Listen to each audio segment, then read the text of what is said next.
ధన్యవాదాలు అధ్యక్ష.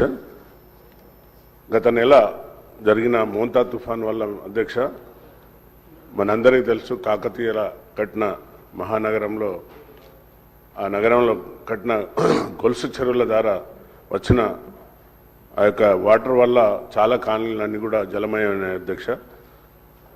గౌరవ ముఖ్యమంత్రి గారు తక్షణమే వరంగల్ నగరాన్ని విజిట్ చేసి తగిన సూచనలు ఇచ్చే అధికారులకు, అలాగే ఎవరైతే బాధితులు ఉన్నారో వాళ్ళందరికీ కూడా ఒక నెల రేషన్, అలాగే హౌస్ హోల్డ్స్ అందరికి కూడా 15,000 చొప్పున ఇవ్వడం జరిగింది అధ్యక్ష.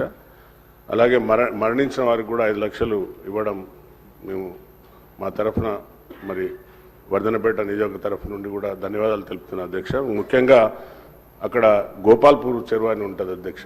అది దానివల్ల ఆయకట్టు అంటే అందులో అన్యాక్రాంతం అయిపోయింది ఆ చెరువు అంతా.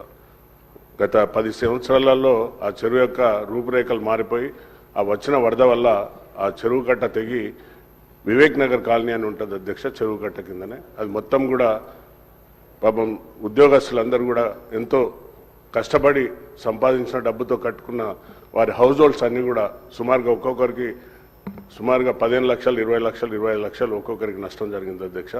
కాబట్టి దయచేసి మీ ద్వారా ఇరిగేషన్ మినిస్టర్ గారికి, అలాగే మా యొక్క ముఖ్యమంత్రి గారికి తక్షణమే ఆ గోపాల్పూర్ చెరువును రిట్మెంట్ చేసి శాశ్వత పరిష్కారం చేయాలని కోరుకుంటున్నా అధ్యక్ష.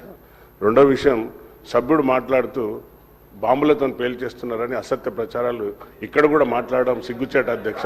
దాన్ని వెంటనే తొలగించాలి అధ్యక్ష. రికార్డులకు వెళ్ళి తొలగించాలి అధ్యక్ష. భాష మంచిగా మాట్లాడమని సభ్యులు చెప్పిన అంశాన్ని నోట్ చేసుకోండి అధ్యక్ష.